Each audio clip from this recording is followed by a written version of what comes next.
Hello, this is Mr. Pointless Bro, and join me as I take you through a spectacular visual journey of how to land a victory every single time.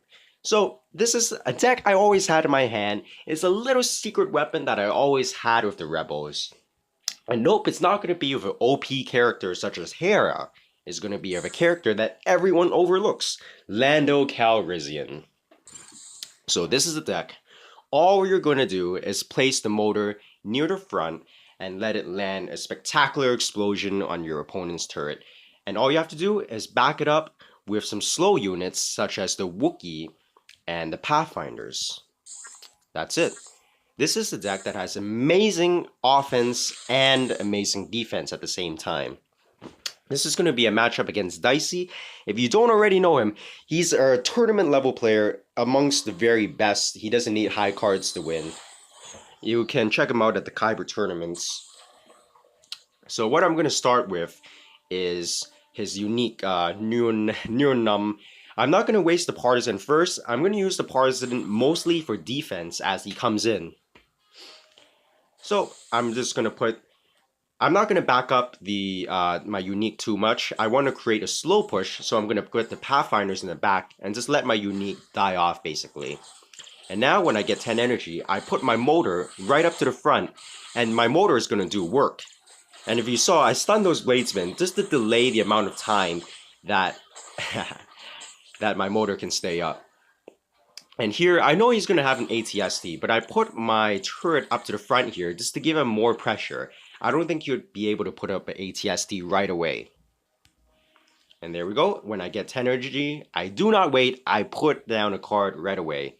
And it's going to be my unique again, running off to the left side of the map. And since he puts an ATST on the right, I have to focus on the ATST. The Empire has a stronger slow push than the Rebels, so I have to focus on his side, even though I'm winning the trade on the left side. So I quickly put out my cards near the side. My Rebel Pathfinders are near the side, so I can cycle out to my turret. But it all gets sucked into a Slave 1. I would have waited a little bit more, but I needed to get my turret out. So the reason why I put my unique as the very last card is that my unique would jump away from any units that are still left over. Like his Bladesman, my unique would jump away. So he's getting a little bit impatient here. Now that he can't slow push me with the ATSD, he's just going to go in really quick with the ATSD right up front in front of my face. But what he does this time is actually he suicides with Boba just to take out my turret and get a few chip damage right on my turret. And right here you can see I'm not following my Partisan too much because I want to stick to the game plan, which is put a motor there. So when he tried to suck me in with that Slave 1, it did not work out for him. It was a waste of energy for him. And now I have more energy than what I know to do with, so I put a Wookiee and some Pathfinders there to support my motor this time. And look, my motor is just getting damage off. I'm putting so much pressure on him that he needs to put an ATSD on the right side of the map. And I just put a tower, as always, to defend. And down goes his ATSD. And he can't really support his ATSD right now, so it gets off 0 damage on my tower.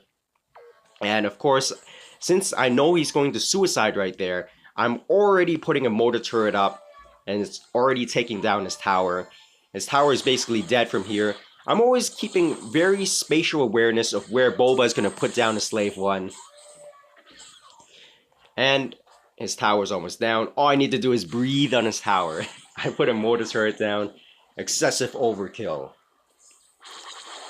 Now here's a question. This guy is a tournament level player that's better than me. His cards are a little bit higher than mine. And he's using one of the best dark side leaders in the game. And he had completely no answer for this deck. Have you ever seen that before? Amazing, right?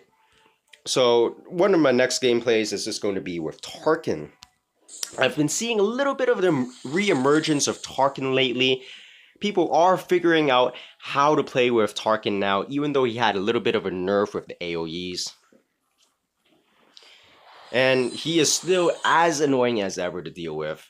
Well, to be honest, my deck is pretty annoying as well, just kind of like sitting there with the motor. But what are you going to do? And there we go. I put the partisan beside, right behind my unique, so that it can get off a lot of damage. Partisan is great for defense.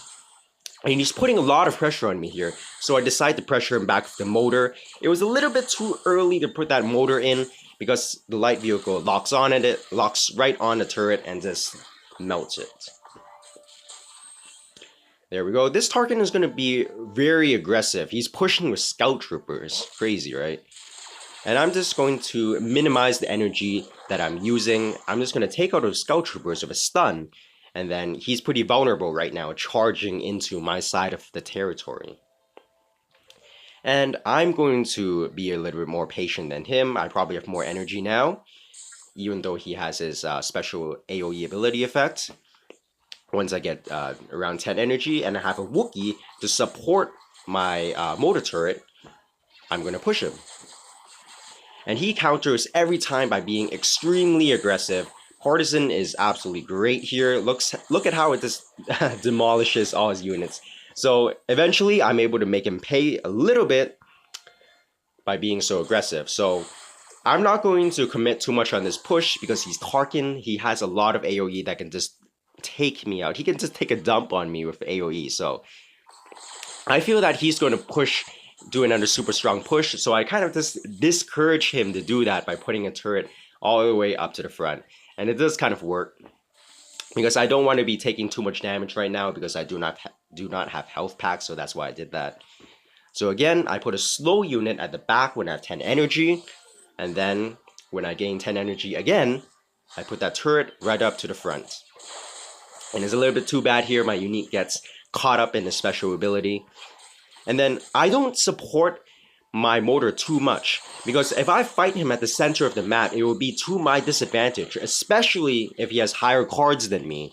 So I actually have to let my motor turret die off and let him come to my side of the map so I can defend and make use of my tower as well. And there we go. He's continuing to be very aggressive with his Death Troopers. I'm just sitting back here a little bit. Now, his Deoxys Grenade is going to finish me off. So I back up a little, make sure I get off enough units to defend right as I die. So I put up the turret, I have the Partisan, and I have my unique. There's no way that he's getting through that defense. And now as I have a little bit of opportunity, I put down the Pathfinders just to get a few more ticks off his tower. And I do get caught up in the TIE Bomber there, not too much of a big deal. And here's the best, the defense on this deck is amazing. All you have to do is put a turret right in front of your tower. You even have the Partisan to defend. And as for the offense, put a motor turret up there, and there's nothing he can do. You don't even have to go on his side of the map, and the motor turret just does all the work for you. Creates a beautiful firework of explosion on his turret. There you go, the secret weapon of the rebels. Use this deck with care and peace.